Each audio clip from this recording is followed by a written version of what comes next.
Yes, I'm still here, Hollywood. Just ahead on today's episode. There was always a little sibling rivalry with girls, but I always lost. So I just, it was like if I had one more girl in high school tell me that they had my brother on their, a poster of my brother on their wall, it was like, that was really tough. That was tough. If we can go back just briefly to your ex, Hilary Sure. Swank, there was such a fuss made when she won her first Oscar for Boys Don't Cry, and she forgot to thank you. Yeah. What was the car ride home like? Well, I can take you to that moment and what people didn't see. I remember Halloween, coming out of a grocery store and hearing on the news that River had died. And I never met him. I didn't know him, but I started crying because River Phoenix made me want to be a better actor. Actors in Hollywood often wear different hats throughout their career. Most are content performing the lines and roles written for them.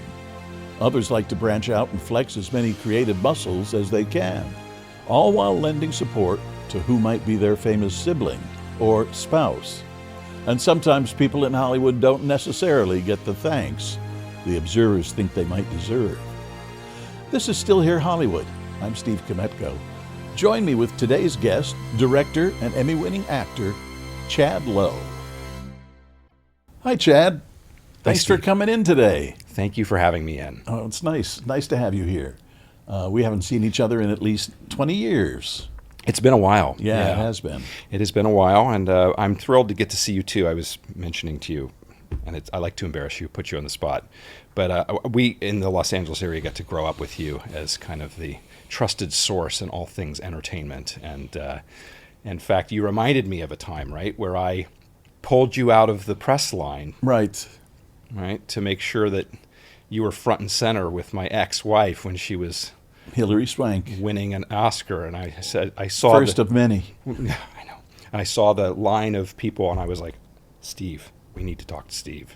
He's the guy. You did that. I was so touched that you did that because everybody's there, Those I was a little award starstruck. shows. I was like, this is the guy I see every day on TV. We got to talk to him.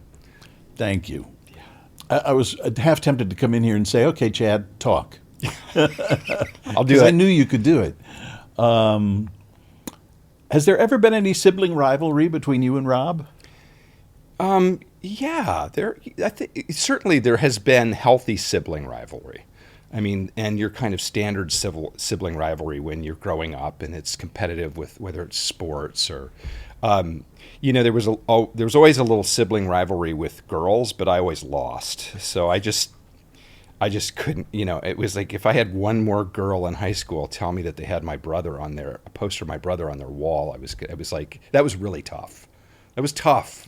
I would think so. When you meet a girl and she says, yeah, I have your brother on or they don't tell you and you actually go in the bedroom and you see it. Oh. That's really a buzzkill. But we had it's an interesting question because I have given that a lot of thought. And my brother Rob and I have two younger brothers as well. I don't want to be remiss in mentioning my brother Justin and my brother Micah. And Justin's a true artist who lives in Woodstock, New York, and does installation art. And then my brother Micah, who is getting his degree in psychology right now. Rob and I have the same parents, and the others are half siblings. And so our parents were divorced. And Rob and I kind of only had each other. So we were super close in the summers. When we moved out here, we would go back for the summer to visit our father in Dayton, Ohio. And there's really no structure. So Rob and I kind of found our own fun, for better or worse. And so when he always wanted to be the actor. From age 6 on in Dayton, Ohio, he wanted to be an actor. And I was determined that I was going to, blaze my own trail, and I wasn't going to follow in anyone's footsteps. And so, when I found I won't go on too much about this, but when I finally decided that I wanted to give acting a try, I decided I'm not going to be the teen idol. I'm not going to be the guy that has the girls have the poster of him up in their bedroom. I'm going to be the serious actor. And so at about 18, I moved to New York City. and started studying in New York City. And so that was one of the ways I thought I was going to kind of differentiate myself from the shadow of a famous older brother. Did you do much theater work? I did enough. I did a little. Mainly it was to study with an acting coach who was in New York City that I was interested in working with. But I did an off-Broadway play. I've done 2 off-Broadway plays. Have never done a Broadway play. And then did a play here in LA at one point called Blue Denim, which I did. But really what it was me trying to follow a blueprint to being an actor that was laid out to me by Martin Sheen, of all people. And long story short was, when we moved from Ohio to Point Dume, we ended up moving right down the street from the Sheens. And Martin is from Dayton, Ohio. Oh, I didn't know that. And his son Charlie, who I knew at the time as Estevez, was a huge Cincinnati Reds fan, as I am a huge Cincinnati Reds fan. So we bonded over that. And then we had the brothers who started acting, and Charlie and I, we're not going to be that. We're not going to do that. We're not going to be like our brothers.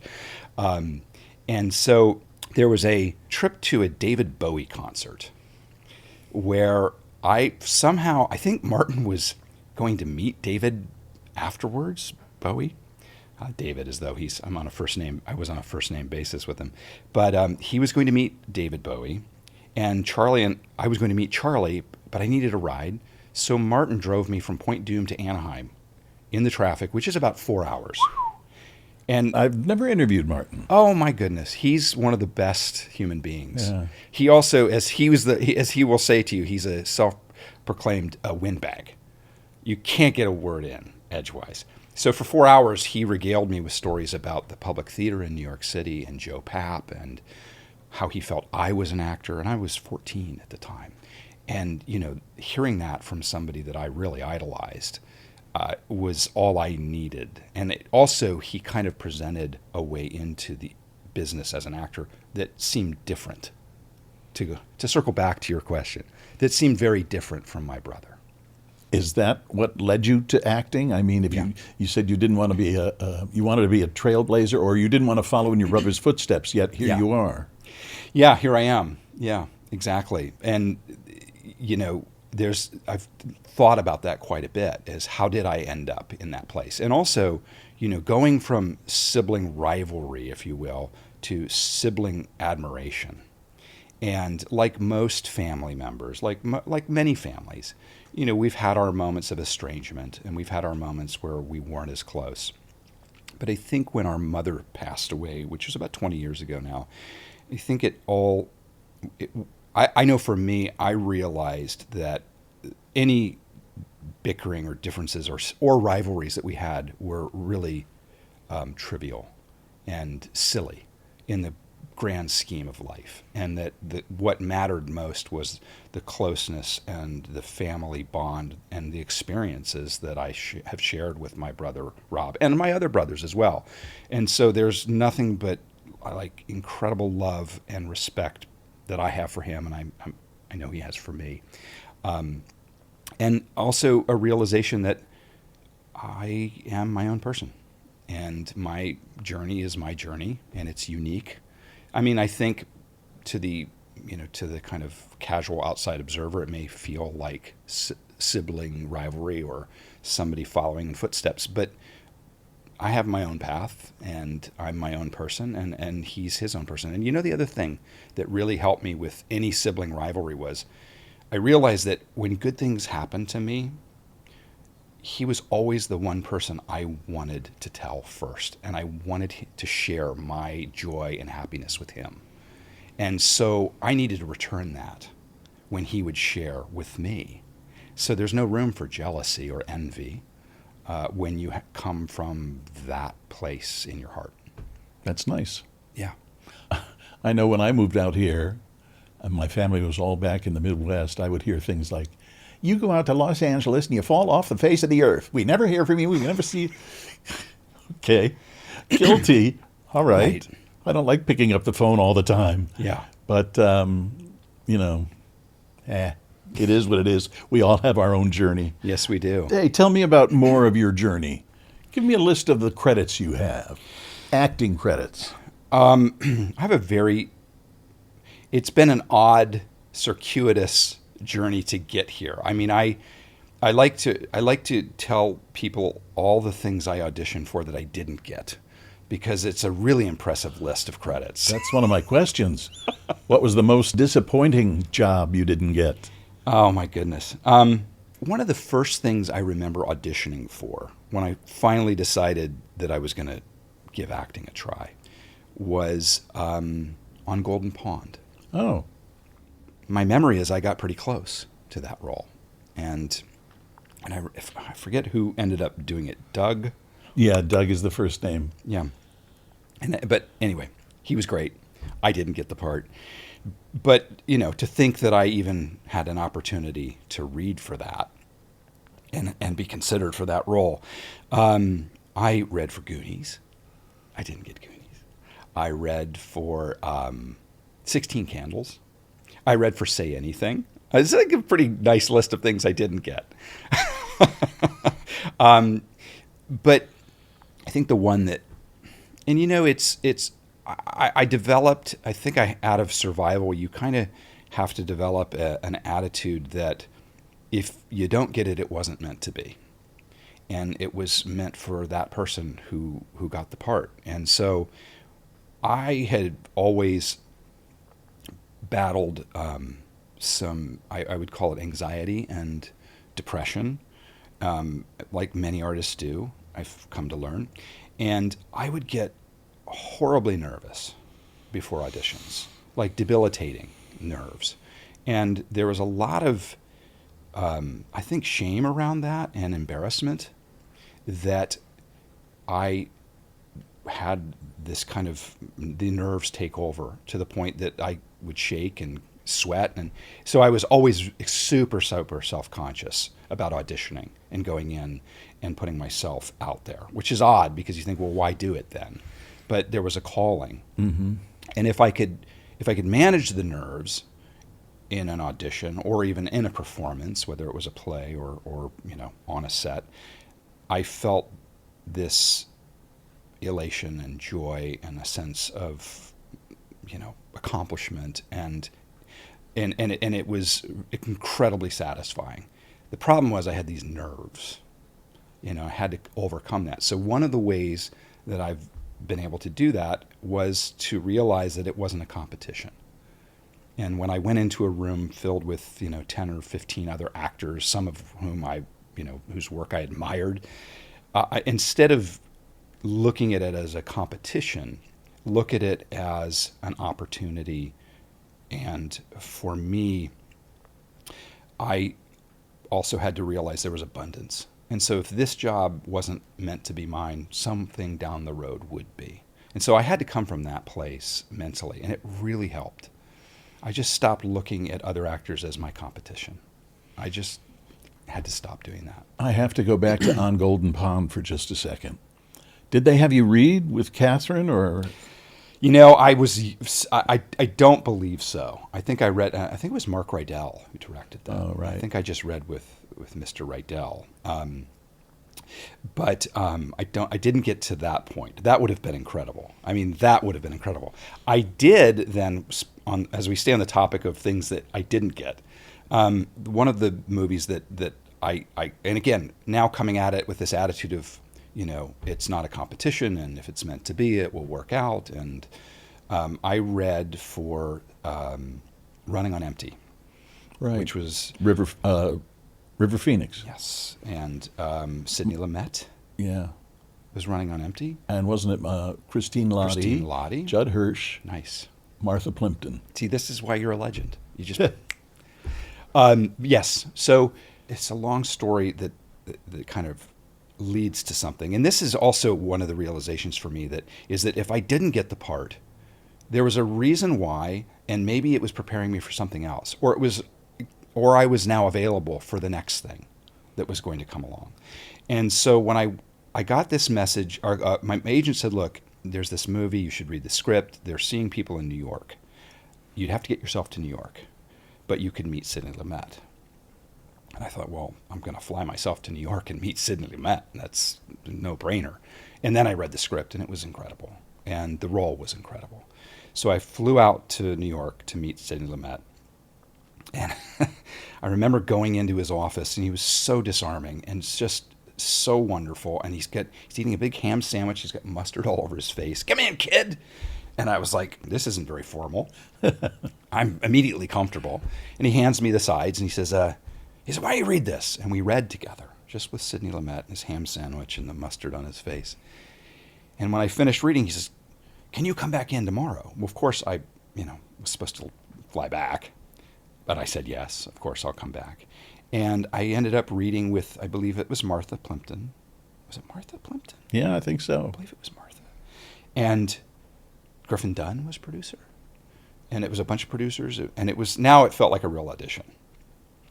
And I read, and it went really well. And I felt really good about it. And I flew home. And then River Phoenix, who had apparently been involved at one point but fell out, came back into the picture. And they went with River. And I got a letter from Sidney Lumet that I have framed still to this day on my desk that says, thank you so much. You were wonderful. I hope to work with you someday in the future. And he signs it. And so I have this, this prized possession, which is a signed letter from Sidney Lumet. And another way that I cemented this philosophy of there's abundance, and if it's meant to be for me, it will happen for me. Of course, River goes on to be nominated for an Academy Award for the role, and it's like, what if that had been me?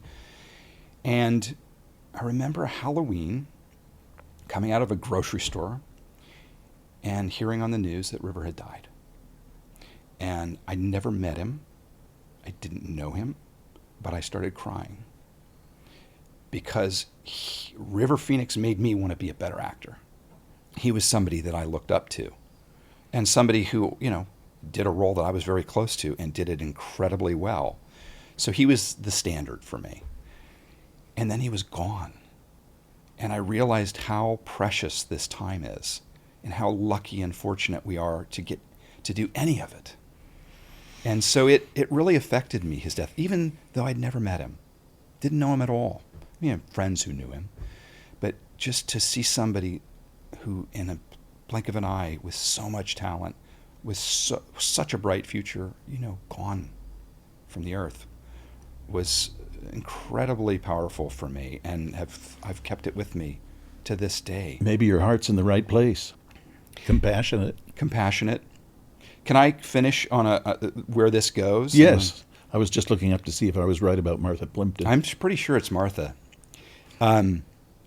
So if we fast forward now, I'm married to Hillary. Right. And she has read for a little independent movie called Boys Don't Cry. They've come to Los Angeles. They've met every actress in town wanted to play that role. And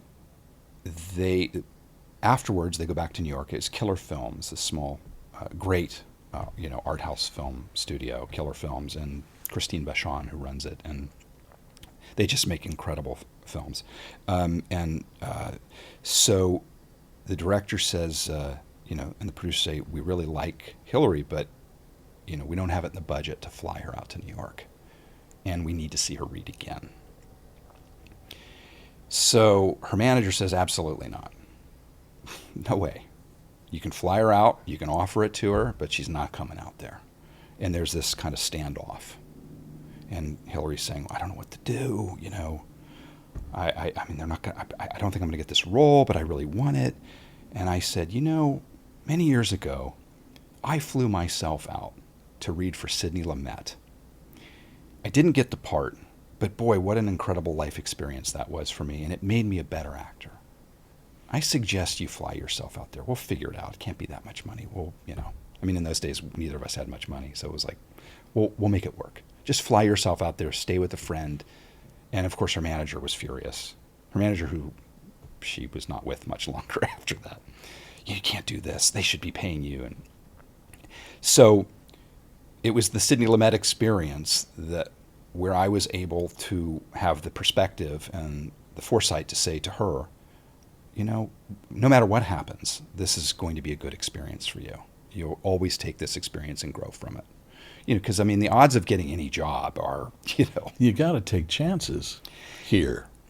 Boy, don't you ever. So, again, the Sidney Lumet thing, didn't get the part, but got such an incredible, valuable life lesson from that experience, and cherish that experience and that memory. We'll be back in a moment. My 14-year-old was turning 15, and she said, all I want for my birthday are tickets to see Taylor Swift. Now, that would be fine if it was just 2 tickets. I still wouldn't spend $8,000, I don't think. But I could figure it out. But of course, I've got 2 other daughters who are like, well, we're going too. How have you seen Hollywood change since you got into the business? Have you seen it change? Yeah. It has changed a lot. When I came up, there was a certain snobbery about what an actor would do or wouldn't do. And, it was beneath you if you were a serious actor to do a commercial, for instance, or even television. Remember those days? Mm-hmm. We're like, they're a television actor. Film actors don't do TV. Boy, has that changed. Yes. And is going to continue to change. Now they do TV commercials. Yeah, exactly. And they're dying to do them. They're like lining up to do them. I think it's always driven, I think, by the economics of the business, how it changes. And I primarily direct now, and so I'm very conscious of the business side of entertainment. And there needs to be this symbiosis between the art and the commerce of it. And you can't have one without the other. I think currently maybe the pendulum has swung a little too far into the commerce side of it. And so that's why, you're getting a lot of the franchises that people are familiar with. The studios that are spending the big money want to hedge their bets. And if you have what's called IP, which is, intellectual property. I want to say intelligent property. Close. It's like AI. This is IP. If you have that, you have the Harry Potter books that everybody has read. I was on a show as an actor and a director called Pretty Little Liars, which was IP, which was a big young adults hit novel series. And so, Spider-Man, people immediately know, whatever, Superman, Batman. And I think, my God, how many more of these movies do we need? Where's this original content? And it's nothing against I'm not going to enter into the Martin Scorsese bashing of Marvel, because I do enjoy those movies and they're valuable. And again, we're entertainers. So if, that's what we do. It's like give people escapism for 45 minutes on TV or an hour, or let them go to the cinema and forget their troubles, or maybe get a perspective on the world that they didn't already have. But I do think now the change is that the business went in the 70s from the kind of auteur and the filmmaker driven, and there were abuses that happened. The budgets were wild. You hear all those stories about, like making Apocalypse Now and spending all the money. And so the budgets were out of control, and there wasn't a sense that, hey, we're spending somebody's money and this is a business.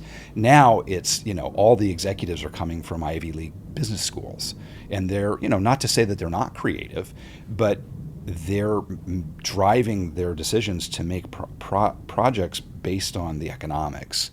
And the art of it is kind of it's secondhand. It's like they consider that after they look at the metrics of what it's going to make as an investment for Wall Street.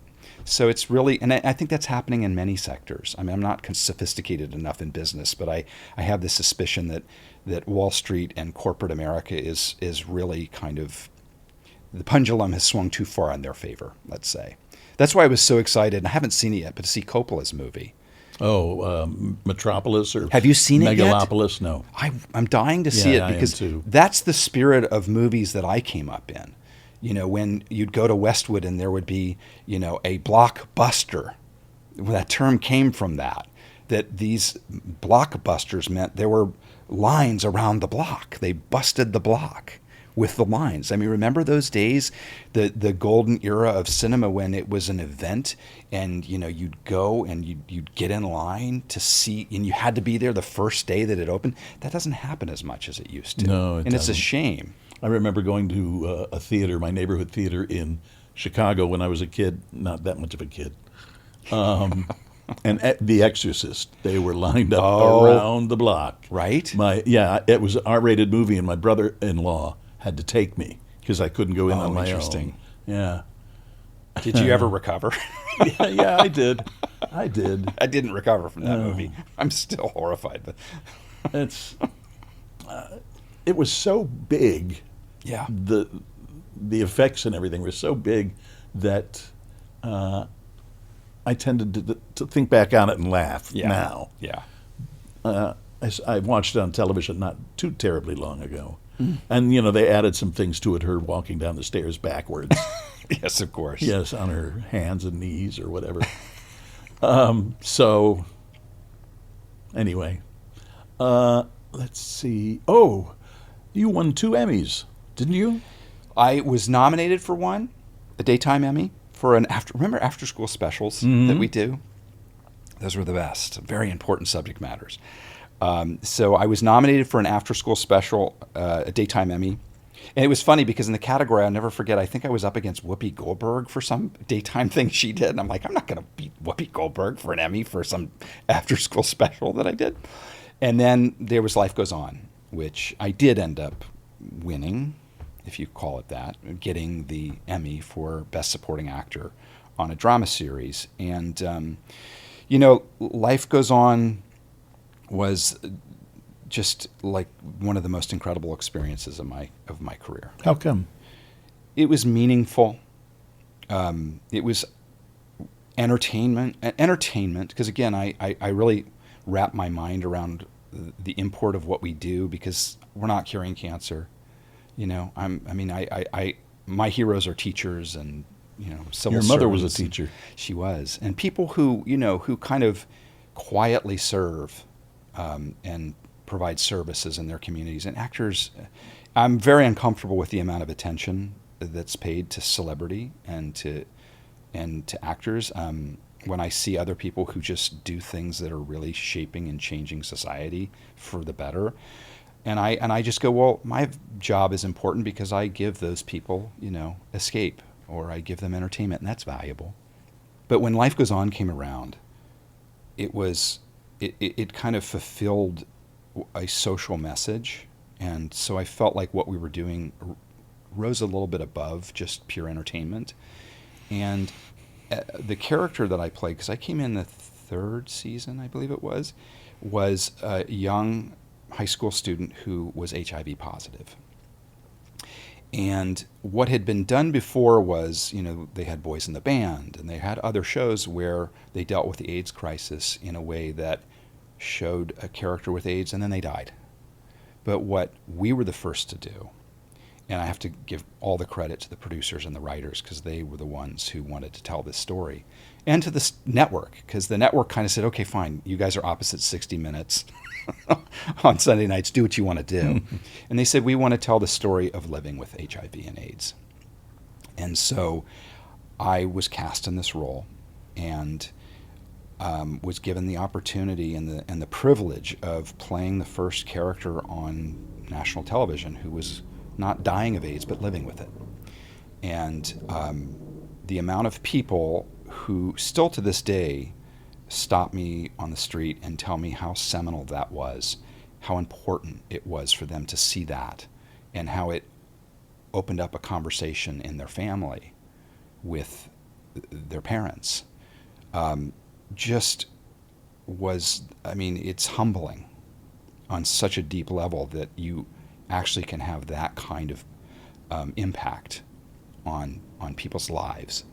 So, it's been hard for me to sense, because I've never had anything that had the same effect or value. But that show, which we've tried to reboot, which is a whole other story, just was everything to me. And I've never had another role quite like it. Patti LuPone was in it. Yes, she was. Patty LuPone, Bill Smitrovich, Kelly Martin, who I still am very close with. Have a couple projects that we're trying to develop together, which has been great. We both have families, she's married, 2 kids, and it's just funny to like look back and know that we had that. I always felt like when I looked in her eyes as an actor, because I mentioned that I had this anxiety and these nerves that I was always trying to manage. I always felt safe with her when I'd look in her eyes. That was one of the best ways for me to get over my anxiety and nervousness, was to get out of myself.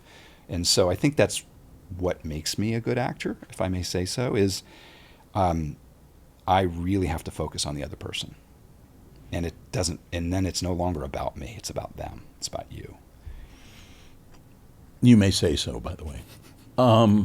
Has Rob ever given you any advice? Oh, yeah, he'll give me advice all the time, especially when I don't ask for it. Oh, you shouldn't do that. Unsolicited. Oh, God, unsolicited. He's great with the unsolicited advice. But he's super smart. He's super wise. He's because I work with him a lot now. I've directed his show, Lone Star, 911 Lone Star. I've directed a bunch of those. And I actually was cast to play his brother, which is very meta, I guess the term is today. But I would call it typecasting. Typecasting, yeah. It was a stretch. It was a real stretch. But it's funny because I have been directing 911 Lone Star, and the showrunner and the creator of the show called me and said, "Hey, by the way, are you still acting?" I said, "Yeah, of course I'm still acting. I mean, I just, whenever somebody wants me to do it, I'm thrilled to do it." He said, "How would you feel playing Rob's brother?" Kind of a funny question. Isn't that funny? Yeah. And my first response was, well, you better ask him how he feels about me playing his brother, because I'm not sure. I mean, and he said, oh, he loves the idea.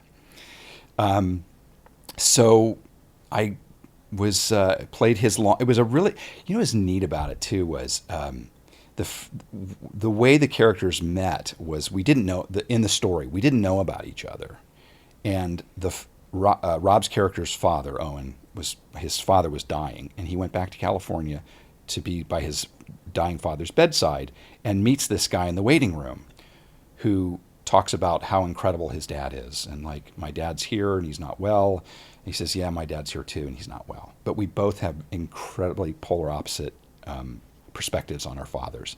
He was the greatest dad in the world to my character, and to Rob's character he was this deadbeat father who was never there for him. And then we come to learn it's actually the same man. And that role was played by Robert Pine, which was really thrilling because Robert Pine and I had done a play together many years ago where he played my father. And he's a legend. I mean, Chips, come on, Robert Pine. And, he's got a son now I think he's doing okay. His son's doing okay. But oh, yes. Chris. Just dawned on me. Yeah, he's doing okay. Yeah, he's doing okay. Yeah, and what was really nice about that, too, is we talked about that, and to see the pride he had in his son, because it's not always that way. I worked with Donald Sutherland. I'm not sure. Anyway, I won't get into that, but it was complicated. Oh, really? His relationship with Kiefer was very complicated, but to see Robert Pine just gush about his son with the pride he has for his son was really incredible. By the way, Chris Pine is now the captain of the Enterprise. Yeah. Is it the Enterprise? Yeah, Starship Still Enterprise. Is it? Yeah, he's doing fine. Yes. Yeah, very good-looking young man. So I played Rob's brother, and it was so great to work with him. It's great to work with him on so many levels because we've grown so much. We started with sibling rivalry, and I kind of alluded to some of the estrangements we've had and some of the difficulties we've had, and now as 2 grown men, and I don't want to say his age or mine. Well, that's okay. He's 60. Yeah, I can tell you really 60. don't want to say that. He's 60. It's so funny because when he was right before his birthday, I don't know where we were, but I was like, dude, how are you doing with the big 6-0? How are you feeling about it? He goes, I don't want to talk about it. He goes, I can't even talk about it. I can't even acknowledge. I don't want to talk about it. But he's aging. He's aging in a way. Look, he's older, so he's always going to be there. He's always going to have that experience first. But I want to emulate the way he ages. I mean, he charges life and lives life to its fullest. But we have so much fun when we work together. It's a little bit like being back in Dayton, Ohio, playing Nerf football and drawing up a play in the dirt. It's that kind of joy. And really, as he ages, is he really losing so much as a shred of his handsomeness? Well, I mean, I don't know what would happen if he lost even a thread of that. I don't know what would happen to that ego. That would be tough. Well, and now it's fun to watch his son John Owen, who they created the show together, this Unstable that's on Netflix, that is so funny. And it was born, the whole genesis of that show was born out of John Owen's kind of ribbing him and holding him accountable in a way. And my God bless my brother, he's so self-deprecating and so comfortable in that space. And anytime he starts to take himself too seriously, it's not my job anymore to hold him accountable. I've let go of that responsibility. It's now on his sons. I'm like, that's your job now, guys. Keep him in track. Keep him in place. I have a fond space for him in my head. My niece was in what was it? A Marshall Fields in Chicago, I think, on some kind of a commercial campaign. Yeah. And Rob was there, and she went up and said, my uncle is Steve Kmetko, and he made like a big deal. It just made me look really good in her eyes, which I'm grateful for. There's so many things I want to talk about. You were telling me about being a girl dad. Yeah. Yep. I'm a girl dad. It's so interesting because always wanting to have my own experiences and not live in the shadow or follow in the footsteps of somebody, I get the experience of being a girl dad, which is such a privilege. And I feel bad. I'm like, for anybody who's a parent, who I feel like having daughters is such an incredible privilege because, and I explain it this way, it takes what I've known intellectually about women and all of, equality and, the glass ceiling that's there and how it's a misogynistic world in many ways. And knowing and being and loving women. I've always loved women. I mean, and my mom was one of my heroes. So, and I've always respected women in that way. And I've seen the struggles. I know that there are struggles to, are you a mother or are you a professional? You can be one or the other, and having to make that difficult choice and having to navigate the all of those challenges. And now it's taken what I've known intellectually and it's put it in my heart, because I now have 3 daughters. And so I look at the world from their perspective, and I see the world and a lot of the injustices in the world from their perspective. But I also see all the opportunities that are there now too. It's not all doom and gloom. It's, society is changing and we're starting, thank God. But like, my mom was one of the first of her sorority sisters to get divorced back in 1968. And so she was a trailblazer. And so, I see how we're really becoming conscious of, the role of women. I mean, who knows, we may have the first female president. I mean, really empowering women and seeing how much women have to offer. I mean, I personally think that if women were in charge of nations, we'd be a lot more peaceful. Sure seems that way, doesn't it? I think so. You must be a good girl dad because you took them to see Taylor Swift, didn't you? Oh, God. I mean, you can't. I mean, boy, that was stressful, though, trying to get those tickets. Really? Oh, my God. I mean, I think any parent who tried to get Taylor Swift tickets can attest. They're out. I mean, there's a whole other subject about ticket gouging and what's happening with tickets. And I know Taylor Swift's team has tried to change that, and I'm a huge Bruce Springsteen fan, and he's tried to change it.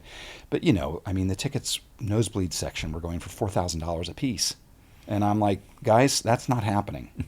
I'm sorry, that is not happening. But my 14-year-old was turning 15, and she said, all I want for my birthday are tickets to see Taylor Swift. Now, that would be fine if it was just 2 tickets. I mean, I still wouldn't spend $8,000, I don't think, but I could figure it out. But of course, I've got 2 other daughters who are like, well, we're going too. If they're going. So it worked out. But I know some people in some pretty high places, and I leave them alone. I'm never asking for favors. But for this, it wasn't for me. So I called some pretty high-powered people, and even they were like laughing at me, like, "What, you think we can get tickets?" And I'm like, "Wait, you can't get tickets. If you can't get tickets, and you're the president of this agency or what?" I mean, so it ended up working out like as a miracle moonshot. In the last week before the show, I got a code to get tickets. It was crazy, and I went. I like her music fine, but I watched the documentary Miss Americana in preparation because I do my homework. And God knows I know every lyric from Road Trips, so like I know all the lyrics. But I'm like, it's not really my cup of tea, but I appreciate her talent and her artistry. But when I saw this documentary, I really had so much respect for her as an artist and a human being. And then when I saw the concert, I was blown away, like blown away. And I've seen some great concerts. It was up there in the top 5 for me. Like, it was incredible. It was incredible. And so people were like, "Oh, Taylor Swift." I'm like, you know what? If you're a football fan and you're offended by seeing Taylor Swift at a Chiefs game in the, supporting her boyfriend, and that bothers you, that says a lot more about you than it does her. Because guess what? My daughters now want to, who's playing the Chiefs? "Oh, is Tay there? Is Tay there?" I'm like, "I don't know, you guys. I'm trying to watch the game." We'll be back for more in a moment. If we can go back just briefly to your ex, Hilary Sure. Swank. There was such a fuss made when she won her first Oscar for Boys Don't Cry, and she forgot to thank you. Yeah. What was the car ride home like? Well, I can take you to that moment and what people didn't see. You went on a kind of a trip to the wilderness this summer, didn't you? With your daughters? I saw something posted on Instagram or something where... We try to get them outside. We try to counter screen time, which all parents, that is the challenge, I think, for all parents now, is how to manage screen time, because they're so addicted to the devices. And if you don't let them have the device, then they feel like a pariah, and then they can't relate to their friends. And so we're kind of like everything in moderation. You can have ice cream and sugar, and you can have everything in moderation. So part of the way we try to moderate screen time is like, all right, now it's time to go outside. And for me, especially as I get older, I just find hiking and biking and being outdoors it's like, I call it a nature bath. Like during the pandemic, I got a mountain bike, and I wasn't much of a mountain biker, but during the pandemic, when all the gyms were closing and we were all stuck in our houses, I got a bike and started riding up in the Santa Monica Mountains. And it was like, I'm in a house. One of the things of being a girl dad to 3 daughters is there's never a dull moment in my house, and it's never quiet. So getting out on the trail in the middle of nowhere was like, it was like going to church for me. So my wife, Kim, and I try to really keep our girls, active, and now they appreciate it. One of my proudest moments is I'm kind of a sunset junkie. Like, I love sunsets, so I always try to go watch the sunset. And I always, try to bring one of the kids along. I'm like, who wants to come watch the sunset? And I also don't drink anymore. So when my wife's having that 5 o'clock glass of wine or 6 o'clock glass of wine, which normal people can do, I'm not doing that. So I'm like, I need something to take the edge off. So taking the edge off for me is getting into nature and watching the sunset. And my 15-year-old daughter now, like if I'm away shooting something up in Vancouver or I'm in Atlanta, will send me pictures of the sunset. And that's sweet. And say, "Dad, there was a great one tonight." Like, wow, I wish you could have been there with me. So it rubbed off. And so there's an appreciation of the world around, the natural world around them. Do you miss drinking? No, I don't. Sometimes I do. No, I don't. Sometimes I do. How's that for an answer? Well, it's both sides of this coin. Both sides of the coin. I got sober 21 years ago. Wow. And here's the other thing about my brother and I. We're so connected on so many levels. Like, I can go 3 months without talking to him, and we pick up right away. He's sober 30 some years. Well, he is 60. I know. And he was a child of the 80s. And there's two ways that goes. Oh, yeah. Sure So does. I got sober. My sobriety date is May 11th, 2003. His sobriety date is May 10th. Oh. Which, and I remember calling him going, hey, man, so guess where I'm going? And he's like, where? I'm going, getting sober. He's like, my birthday was yesterday. So we share that bond as well, and that the kind of language of sobriety. And also a worldview that it gives you. And I always say, like, if it weren't working for me being sober, if I wasn't finding a joyful life and a life of peace and feeling comfortable in my own skin, because it's all I ever wanted. My whole life, that's all I've ever wanted. And I think it's one of the things that drew me to acting is I could get out of my own skin and get into somebody else's skin. I didn't have to be me. So finding something that helps me feel comfortable in my own skin and authentically me it's priceless. I mean, like, the thought of having, I don't miss the depths to which I got, which were scary. But, you know, sometimes you're at dinner with friends and somebody opens a nice bottle of wine, or somebody pours a nice gin martini, which was my thing. Gin, I know people are like, gin. I'm like, yeah, you didn't have the right gin. I'll tell you how to do it. But the right, you know, like, sometimes I think, yeah, that'd be nice. But then I play the tape through as I was taught. And it's like, well, where's that leading? You know, and for me, the history was always, if one felt that good and got me that far out of my body, then two's certainly going to be even better. And if two works that well, then let's do the math, and you should have four. That was my way of looking at it. If too much of a good thing is still not enough. Right. And full disclosure, my as it does, my drinking led to other things. You know, led to other things, and it took a toll. It took a toll on my first marriage. It took a toll on my relationships with my family, as the disease of alcoholism does. And you know, the miracle, and I you know, honestly, I believe in miracles now, because I've seen them. I've actually seen miracles. But I also know what it takes. You know, it takes hard work, you know, to change. But people can change. You know, because people say, oh, he's changed. They've changed. Really? Like, what did they do to change? And, you know, sometimes you have to change everything. You have to do, you know. And for me, you know, I had that, what they call the gift of desperation. And that was a gift. And so I was willing to do anything at that point. There's another saying I adopted from the rooms, and that was, nothing changes if nothing changes. Yep. When you think it through, that's true. Nothing changes if nothing changes. And speaking of change, if we can go back just briefly to your ex, Hilary Swank, there was such a fuss made when she won her first Oscar for Boys Don't Cry, and she forgot to thank you. Yeah. What was the car ride home like?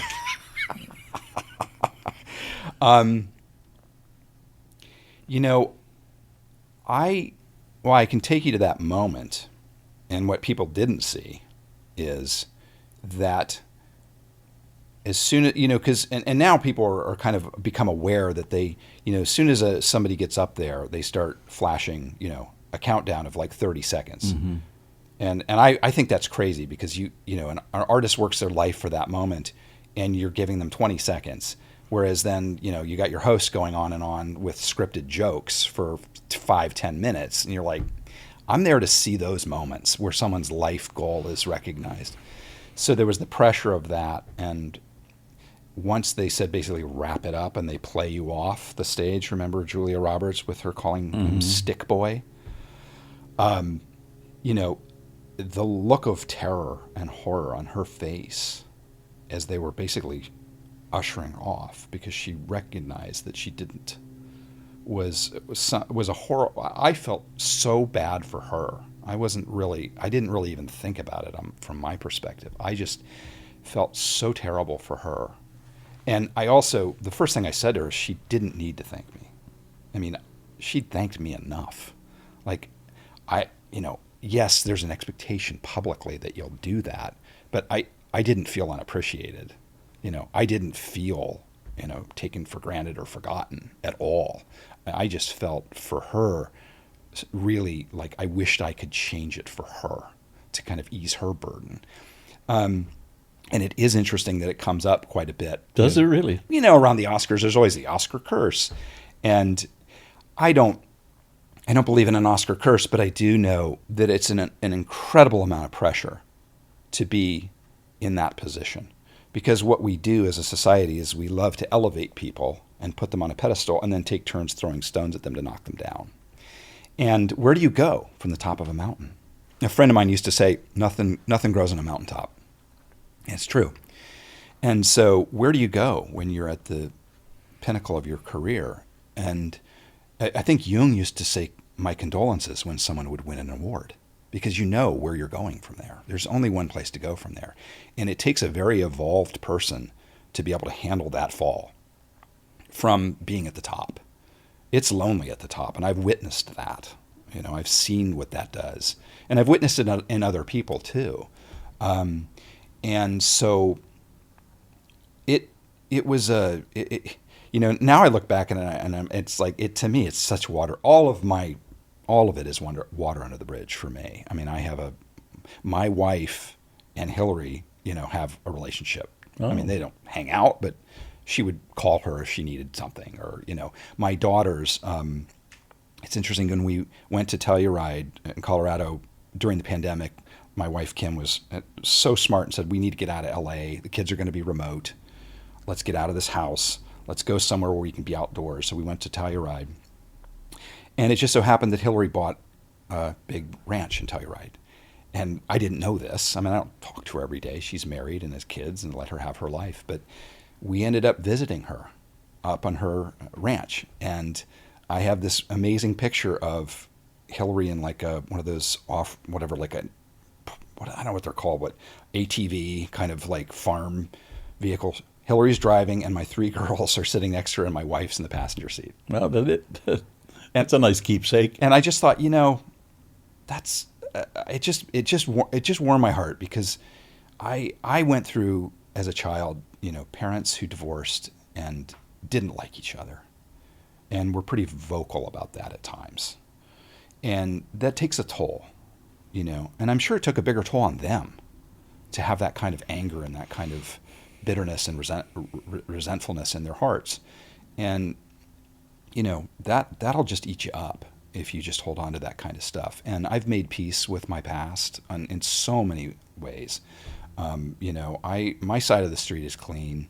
I wish nothing but, honestly, the best for her, and I want her to succeed, and I will cheer all of her successes as I would anybody. And it's like, just, we were married, we were in love, and, did it work? I don't know if it didn't work ultimately, but I'm grateful for that time. Things happen. Things happen, and, like I'm so happy in my life now, and I'm so happy with my wife and my kids. I feel so blessed. It's like, it would be really hard to look at that and not feel incredibly grateful. And, like things, some jobs you don't get, but they lead to other jobs, like some relationships run their course, and you learn from those relationships. And I think I'm a better husband now.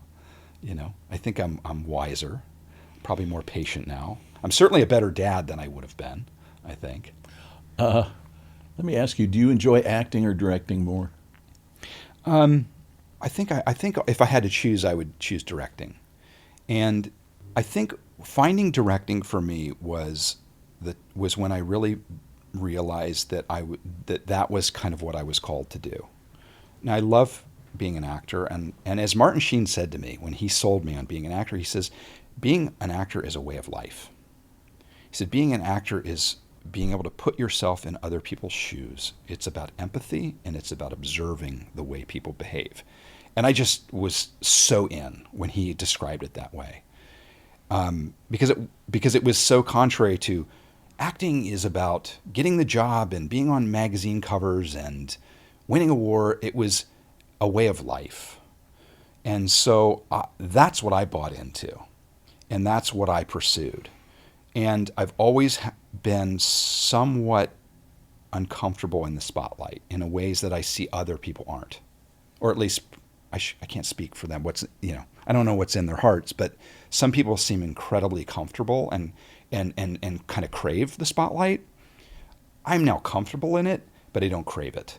And I'm much more interested in hearing other people's stories than I am telling mine, although you wouldn't know it today. But so what You used a word earlier. I think it was windbag. now I'm channeling my inner Martin Sheen. But I think what happened for me with directing is it kind of brought all these things in my life to up to the surface, and I recognized that all of my experience have led to me being a director, because I take great pride in helping guide a career. I take great pride in helping somebody find a beat or a moment in a performance. Like that, I feel so much satisfaction in. I felt when, taking it back to my ex, when she went to New York City on my recommendation to read for Boys Don't Cry and got it. I mean, that's all, she did it, but I certainly felt like there was real value in being there to help shepherd that along. In giving the right advice. And help guide that. And I didn't need the spotlight. That I didn't need to be thanked at the Oscars for that. That's not, that I wasn't at the Oscars to be thanked. I was there to support her. One of the things about that does bother me is I cried when she won, and I got taken to task for that in some stupid magazines. In fact, I played John Denver. I never told you all the things I did because I don't have like that one big seminal, like I was in Top Gun, like I did a lot of TV stuff, and I've been in I did ER and I did 24, and I've done a lot of stuff. I've been very fortunate. But I played John Denver in the John Denver Story, which is a TV movie for CBS. And I'll never forget, because one of the reviews, I think it was in USA Today, came back and it said, "We now know why Chad Lowe was crying at the Oscars." They were trying to make the point that my performance was so bad, or the movie was so rude. bad that's why I was. And it was like, I get it. The journalist is being clever, but I was like, really? Like, men aren't supposed to cry. It was all that macho bullshit of like, and I say, like, if you can't see somebody who you love and have been there as they built their career and their life, get to that moment and not, get a lump in your throat, something's wrong with you.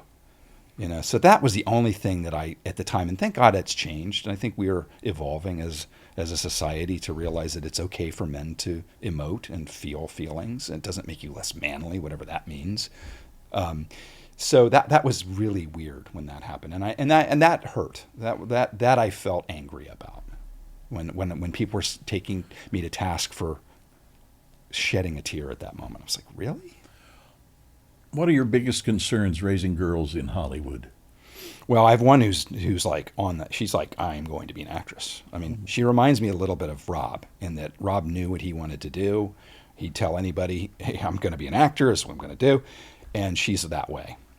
And she's confident in ways that I haven't been. I see her and like, it's funny because, all this self-tapes, you do all these self-tapes. She has an agent now, and she'll call me, Dad, you call my agent. Why am I not getting more auditions?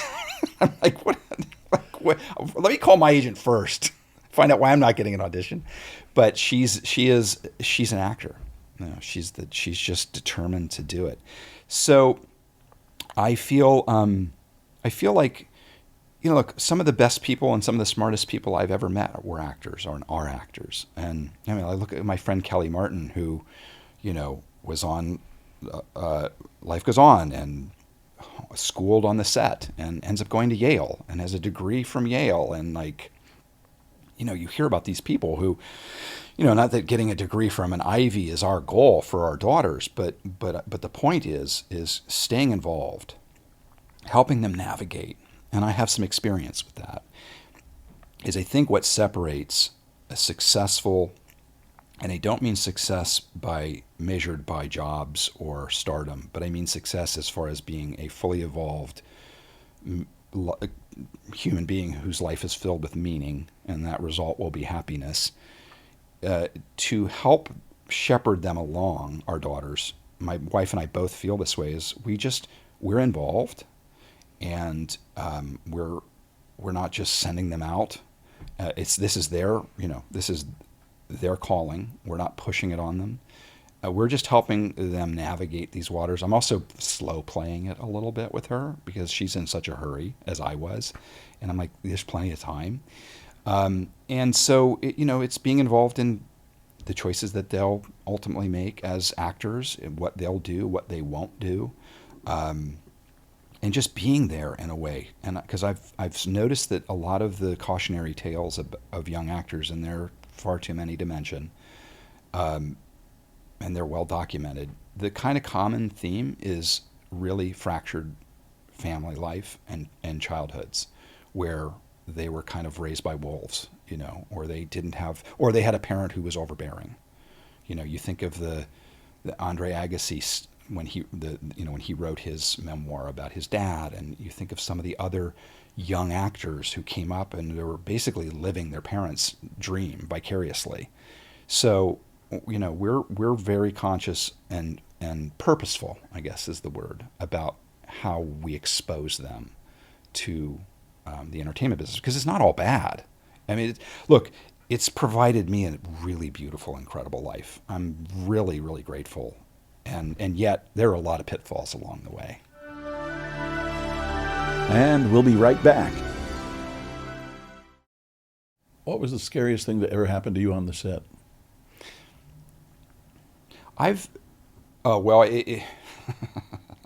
It's not scary in the way you might, that would apply to the conversation that we were just having about the pitfalls of being a child. But I did a thing called The Apartment Complex, which was it was like a TV movie that was going to maybe become a series for Showtime. And my character was supposed to be swimming in a pool. He was the manager of an apartment complex that was somewhat haunted. And he's swimming in the pool, and a huge boa constrictor or anaconda or some huge snake, it pops up in the water and chases him out of the pool. And so, of course, it was not the highest budget. I'm not sure they had any special effects budget. They used a real snake, and they put it in the pool. So the snake is at one end of the pool, and I'm at the other, and the snake wrangler says to me, "Now listen, it's not going to happen, but if for some reason it got a hold of you and bit you, don't try to pull it off of you, because it's got like thousands of teeth, and we'll come over." And I'm thinking, what in the... Just chill. Just till we get over there. But it was good because when they said action, I was supposed to see it and swim out of the pool as fast as possible. Well, of course, what ended up happening was, the snake got in the water and didn't do anything, and I just was out of there so fast, I'm not even sure they captured it on film. So that was pretty scary. I've been really fortunate. I've had really good experiences on sets. I've worked with some incredible people. I worked with Elizabeth Taylor. Oh, that's right. I did a TV movie with Elizabeth Taylor and Robert Wagner, and I got to go up to meet Liz at her house. And it was funny because I was sitting in her her living room, and she was not on time. It was like, I think I was there an hour or something waiting, and it was really quiet, and it was just me on this couch, and I look up, and there are her 2 Oscars up on the mantle. And I'm like looking around. I said, I'm going to get... So I guess it was a jinx. I will never win an Oscar now, but I picked up both of her Oscars, and I was like, this is incredible. I'm at Elizabeth Taylor's house, and I've got both of her Oscars. Put them back, sat down. We had a meeting. She couldn't have been lovelier. What was interesting about working with Liz is... and it was a great director named Joe Sargent, who's kind of a legendary director. And he was this incredible gentleman. And we were doing a scene where I was supposed to be crying. And she played this washed-up movie star. It was called There Must Be a Pony.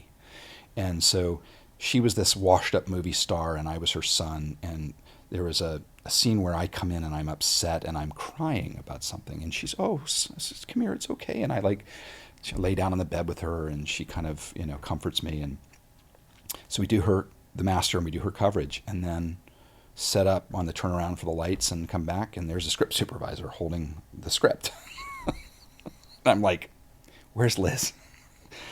Where is she?" And the director says, "Darling, let me tell you something. She's gone home."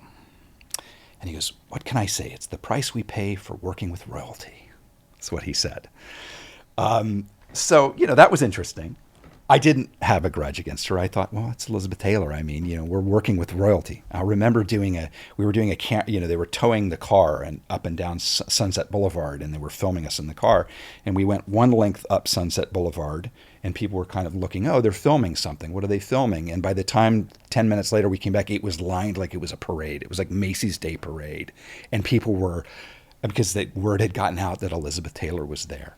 And so, and you know what, at a certain point, I guess if somebody's not going to do their off-camera readings and dialogue, I guess if anybody's earned that, it would have been Elizabeth Taylor. Yeah. So yeah, I've had incredible, I worked with Donald Sutherland and learned, I directed a movie with William Hurt and Rita Wilson.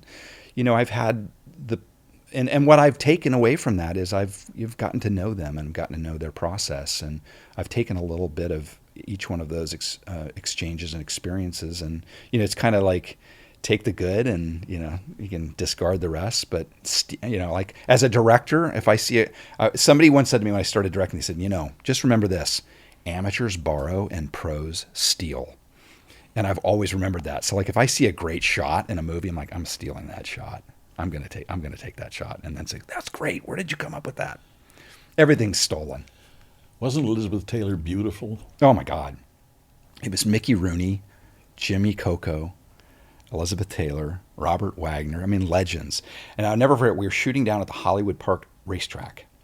And in the scene, my character is not feeling well and then feels better at the track, and they're at the track. And she says to him, honey, are you feeling better? Are you hungry? And my line is, I didn't write it. Yes, I feel better. What would you like to eat? And I'm supposed to say a tuna melt. And Liz says, a tuna malt, which is the line. Ugh, like who's gotten sick now feels better and wants a tuna melt. So she keeps saying, a tuna malt. And this wonderful director, finally, after about take 4, goes up to her and says, Liz, darling, it sounds like you're saying tuna malt, not tuna melt. And she goes, well, I am.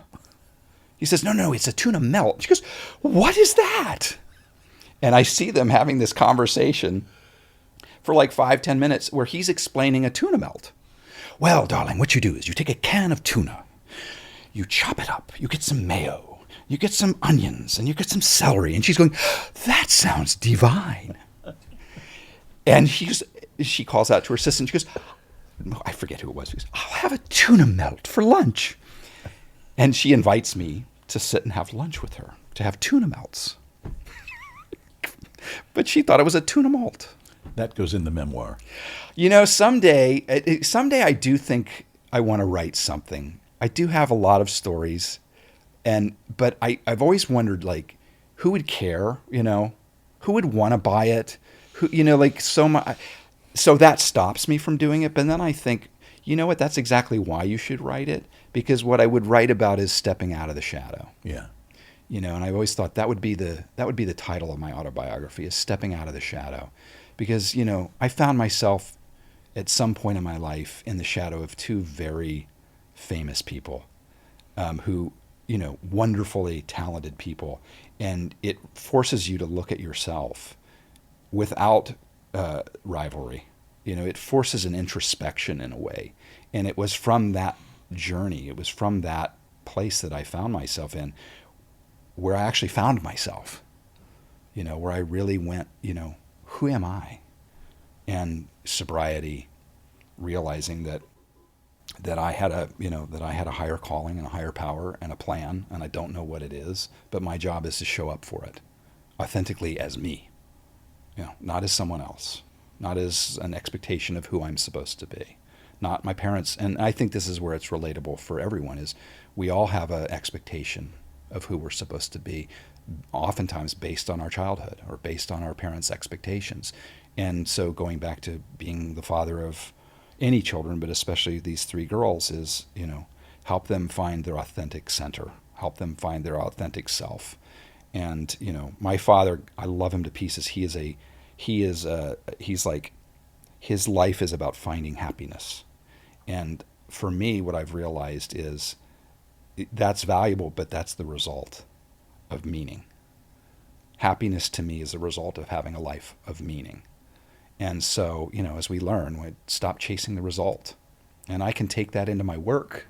I can take that into my marriage. I can take that into my, being a parent and a father. It's like, let's not look at the results, let's look at the journey and let's focus on that.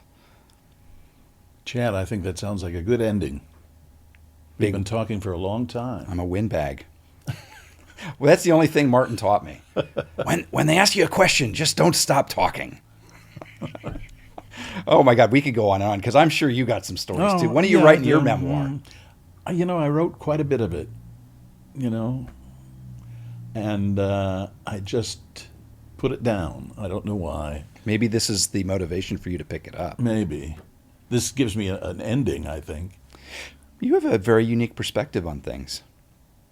You've observed a lot. I mean, you've been the observer. You've witnessed a lot. I think it would be valuable. I participated in a lot of things I shouldn't have. Haven't we all? And here we are. Yeah. Chad, what is your perspective, the state of Hollywood now, post-strikes? Well, it's a scary time, I know, for a lot of people. I have a lot of friends who are crew members who are really struggling, writers, actors, directors. It's contraction, and it's predictable. We saw it coming. It was happening even before the pandemic. I think a lot of we spoke a little bit about the economics of Hollywood and how it's really driven now by Wall Street and corporate America. And so they need to show a profit. We have Laszlo come in, and he's coming in to slash, was a couple $1 billion from Warner Brothers. And, so it's really a business. And first and foremost, it is a business. And so anybody who was paying attention to the business saw that we were starting to cut budgets, and streamers weren't profitable, and the model that everybody was working off of wasn't working. So something needed to change. The golden era of too many shows on, we all got spoiled by, so many great shows that we could binge watch, but the economics of that just weren't making sense for, for Wall Street ultimately. So then we had COVID, and we had that shut down, and then we had these strikes, both, the Writers Guild, the Directors Guild, and the actors. 3 strikes is tough on the heels of just getting back on our feet in the business post-COVID with the changes. Because as a director, I was aware of the budget cuts that were happening. Before COVID, it was like, look, this show used to be a 9-day show. Now we're shooting 8 days. Same amount of work. You just got to get it done quicker. Actors were being asked to take cuts in salary. Those kind of things were happening. So it was there for anybody to see. But there were also the glaring issues of AI and creative rights, and also part of the model of streamers that wasn't working was the residual platform for artists, and I think many companies were kind of taking advantage of that, and that needed to be corrected. So there were really, I think, valid reasons to go on strike. I'm of the opinion, however, that when the actors, after the writers settled and the actors kind of went back again, and they kind of changed a little bit of the ask, that was a real turning point for us as to why we find ourselves here now today. Because I had a lot of friends who will remain nameless, and big name people who I was talking to, trying to convince them that, like, when they say that if we don't come back, they're going to shut down until next year, they mean it. No, they don't. They're sitting on bags of money. And there was this attitude that somebody somewhere is hoarding bags of money, and it just isn't so. It's just a business. It's not personal, it's business. And so I'm disappointed in the SAG leadership, in where they took us in that final negotiation, because I think that they won the battle but are losing the war. And the war is, we're feeling the effects of that now. I looked at the numbers and it was too depressing, but I think we're down like 35%, 40% of productions now. I'm also frustrated too that we're not getting some help in keeping productions here in Los Angeles. I think we need some help from Sacramento. It's funny, I I did say to my brother, I said, you should run for governor because, he could win, I think. But we need to do something about these runaway productions. I mean, I think Hollywood and the image of Hollywood, it's like what New York did when they got the design firm in to create the image of the Big Apple. It's like we are people come here because they believe that it's the entertainment capital of the world and it has that appeal. So you can look at the value of that and what that adds in tourism and just, we're getting the Olympics again, but I remember the last one. Yeah. You're like, I don't need that. We don't need the Olympics. That was like a couple years ago, right? Right. But we need to stop runaway productions. My managers just said to me, would you be willing to go to Bucharest to shoot a show? I'm the commute from LA to Vancouver is one thing. How do I do that on weekends? How do I get home to see my kids on the weekends? A lot of my friends are moving to Atlanta because that's where all the work is, or they're moving to New Mexico because that's where all the work is. And we got a lot of talented people who are out of work, a lot of studios that are empty here. And that needs to change. Talking about directing once more, what was it like directing High School Musical? That was really fun. Did you find it drastically different from what you were doing? Not so different. I think what was amazing for me about directing High School Musical was just to see this collection of incredibly talented young actors. I couldn't believe how talented they were, singing, dancing, acting. I mean, I just was. It made me grateful I came up when I did because I can't singing, dancing. It's not happening. But it seems like that's every star today does all of that. I mean, you think of Sabrina Carpenter and now how she's become this global superstar, and Olivia Rodrigo, who it's funny because when we were there working, the producer who hired me said, you should hear this girl sing. And I just knew Olivia as an actress and from some Disney shows. And I said, really? He says, oh, you should hear her sing. And so my oldest daughter had loved Olivia from a show she did called Bizarre Varks. It was like a kids show, like a Nickelodeon or Disney, I'm not sure. And she said, would you get Olivia to say hi to me on a video? And Olivia's just so sweet and so kind. And I said, I feel weird as the director, but it's not for me. I'm asking for my kids. I said, would you say hi to my daughter, Mabel? So needless to say, now with the, kind of meteoric rise to fame and just, how she has become like a global superstar. My daughter's prized possession is a video from Olivia Rodrigo saying, happy birthday, Mabel, but it was challenging, that show, because it was still finding itself. When I came on to direct, it was episode 3 and 4 so they'd done episode 1 and 2. I came on to 3 and 4 and it was still trying to find its tone. And I think there was a regime change at Disney.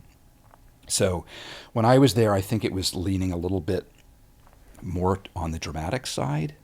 And I think they started to steer it back to a little lighter hearted, a little more of the Disney brand.